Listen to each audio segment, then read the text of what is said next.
اکثر ایک چیز پوچھی جاتی ہے کھانے کے بعد پانی پینا. یہ جو آج کل نہار منہ پانی پینے کی حدیثیں گڑھی جا رہی ہیں نا کہ نہار منہ پانی پینا اتنا فائدہ, ایسی کوئی حدیث نہیں ہے.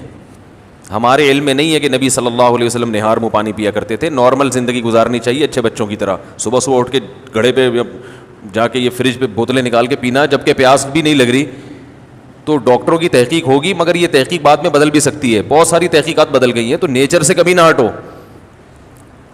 سمجھ رہے ہو؟ صبح اٹھو اچھے بچوں کی طرح, اپنا نماز نہ دھو کے نماز پڑھو.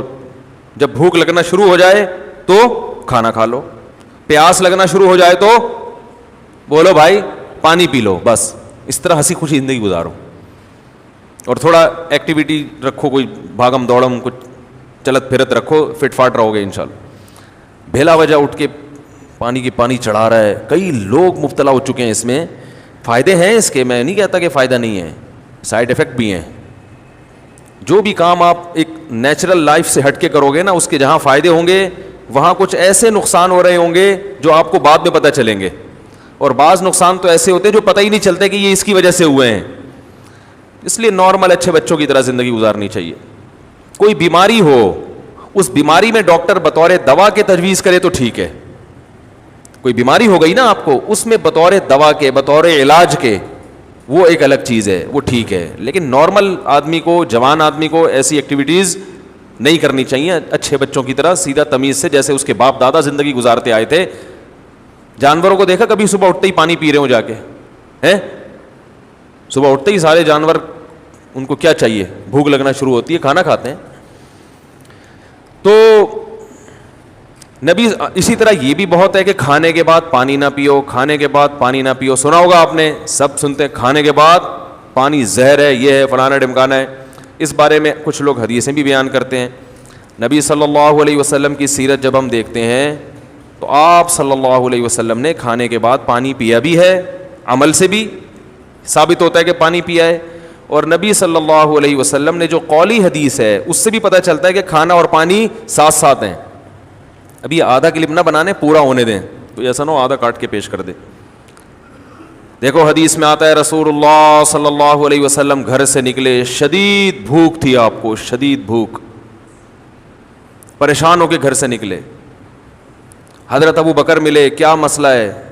ان کے ساتھ بھی یہی مسئلہ تھا, بھوک کی شدت نے پریشان کر دیا.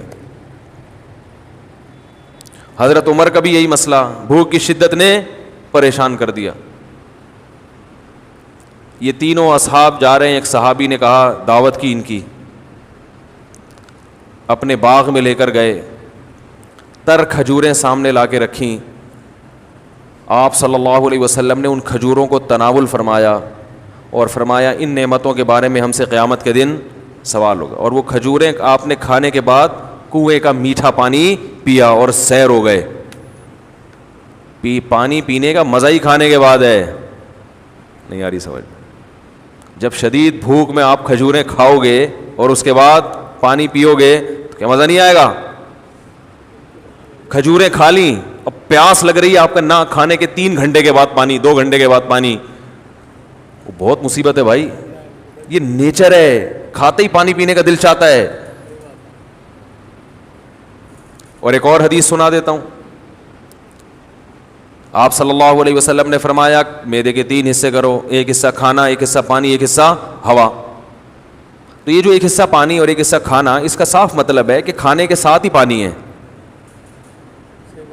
تبھی تو اس کے لیے جگہ چھوڑنی ہے. کیا ہو گیا؟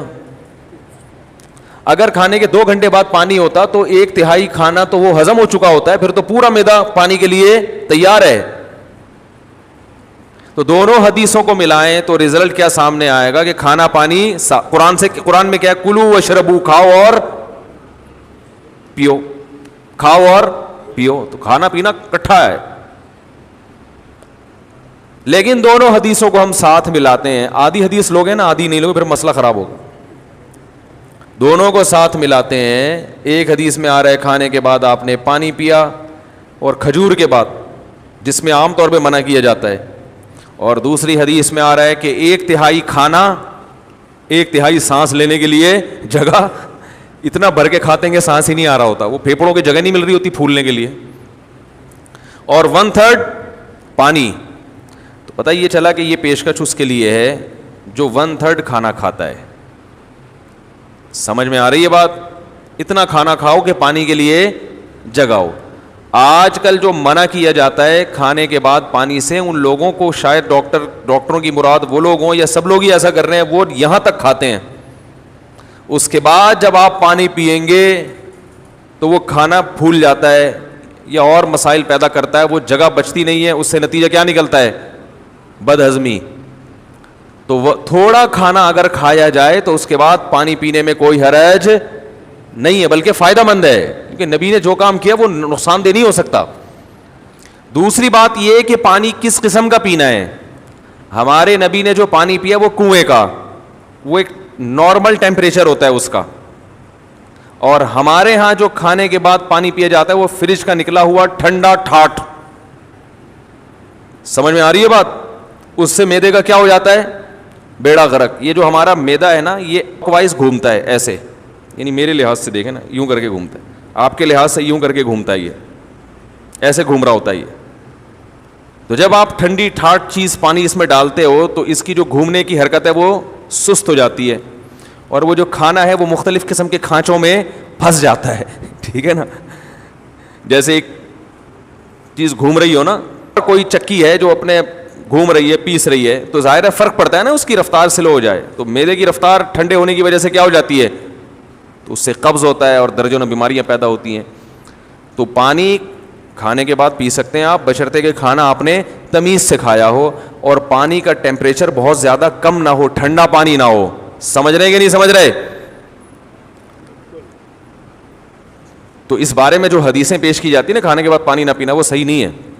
اور اگر گرم پانی پیا جائے جو چولہے کا گرم ہو, وہ تو ہاضمے میں اور مدد دیتا ہے, جو کہوا جسے کہتے ہیں, وہ تو اور تھوڑی مدد دیتا ہے ہاضمے میں. لیکن میں نوجوانوں کو کہتا ہوں وہ نہ پئیں, تمیز سے زندگی گزاریں, بس پانی پئیں آرام سے. Thanks for watching. Don't forget to like, comment, share and subscribe to Mufti Tariq Masood, famous scholar.